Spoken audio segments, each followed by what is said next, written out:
I'm children's book author Lisl Detlefsen, and the Wisconsin Farm Discovery Center asked me if I'd be willing to read Time for Cranberries so that we could post that and share that with readers across the state and give them some activities to go along with that. And I thought, what better place to do that than my family's cranberry marsh. As you can see in here, we are preparing for spring. So here are vines out here. You can see we've been getting our sprinkler system in so we can protect our crop from frost when that time comes.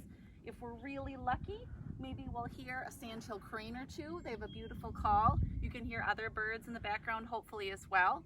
A special thing about the sandhill cranes is that they are responsible for how we got the name of cranberry. It used to be cranberry because the blossom of a cranberry plant looks like the head and neck of a sandhill crane. Right here I have my cranberry rake.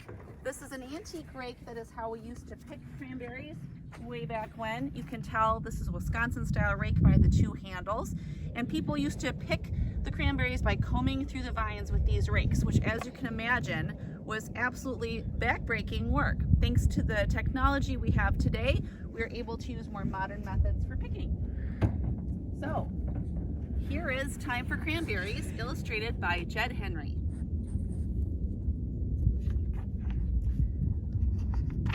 The white crane-shaped blossoms that arrive in late spring are long gone. All summer the vines have grown in sandy soil.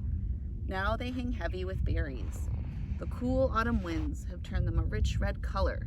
That means it's time to start harvesting, time for cranberries. And you can see the cranberries growing here. And as you can see from the plants now, cranberries do not grow in water. We use water for harvesting.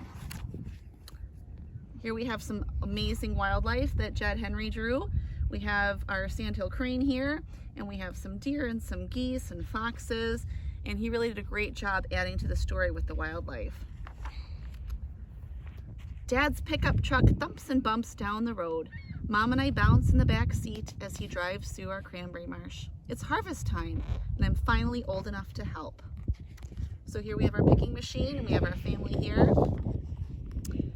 Dad asks, "Are you ready, Sam?" Yes! We hop out and our waders slip and slurp in the mud. The first beds where the cranberry vines grow have been flooded for picking. The tips of the vines peek out from shallow water. Dad steers the picking machine straight down the length of the bed. Trails of berries hop and pop up behind him. When can we eat them, I ask. When we're done harvesting, Mom says. Now it's time for booming. We keep flooding the picked bed until the vines are completely covered and the berries bob on the water. We pull the boom off a giant spool and it slaps and flaps the water as we toss it in. The foam-filled boom floats just like the cranberries. And here you can see a reservoir, and the water is going into this bulkhead and then coming out here. We are adding that water because good cranberries float and bounce. We take advantage of that when we harvest. Makes them easier to collect, as you see here. I climb into one tractor with Dad and Mom drives the other. As the tractors move, the boom collects the cranberries. I watch to make sure we catch every single one. Time for eating, I ask? Not yet, Dad says. Time for corralling. Here you see some deer in the background, but you can see how the cranberries are being collected by this boom connected to the tractors. We wade in, huffing and puffing as we lasso the cranberries. The wet boom zooms through my hands. I slide and slip. Water rushes into my waders and down to my toes. As I fall, Dad pulls me back up and hollers, "Time for splashing." Mom laughs as she sprays Dad with a wet blast of berries. We splish and splash until the autumn air makes me shiver. Dad lifts me out of the bed and I squish back to the pickup. I always say you're not a cranberry grower until you fall in, Dad says. I have to change into dry clothes, but cranberry growers like me don't mind. You need to be prepared for everything when it's time for harvest.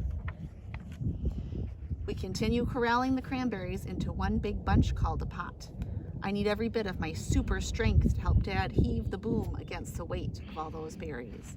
As we tighten the boom, 2 spinning paddles push the cranberries to the suction pump and into the cleaner.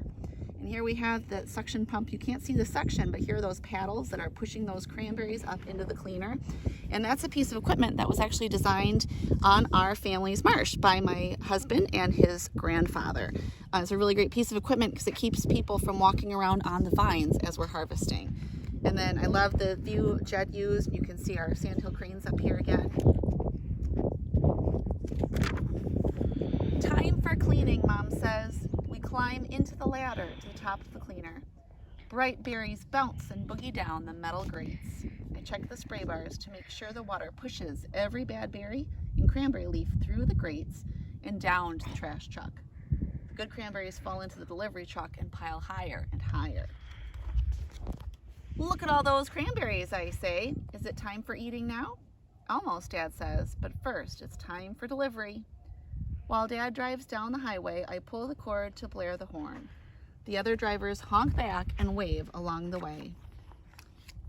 At the receiving station, the smell of fresh cranberries fills the air. The truck tips and our fruit pours out, flooding the pool with billions of berries. I can't wait any longer. I reach in and grab a handful. My lips pucker as I crunch and munch the tart and tangy fruit. Finally, I say, time for eating.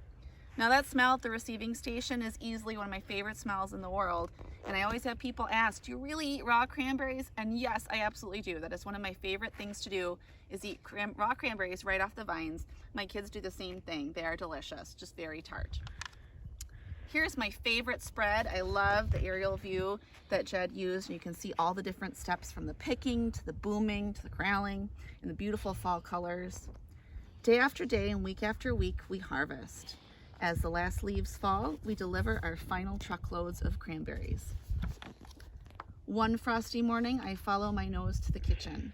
The oven door clangs and bangs as Mom takes out cranberry pies. Yes, I cheer. Time for Thanksgiving. I love every season on our marsh, but I think fall will always be my favorite. For cranberry growers like me, fall means it's time for cranberries. And then in the back, we have some back matter, as it's called. We have some recipes.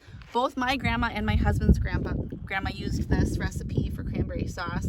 My grandma always made it jellied, and my husband's grandma always made it whole berry, and you can do both from the same recipe. And my sister-in-law makes the best cranberry pie, so we have the recipe for that. It's a little tricky, and it's more of a combination between a cake and a pie, but it is also delicious. And then I have an author's note and a glossary of terms for words you might not be familiar with. And then we have, of course, our dedication page and all of the copyright information. This book was published in 2015 by Roaring Brook Press, which is part of Macmillan.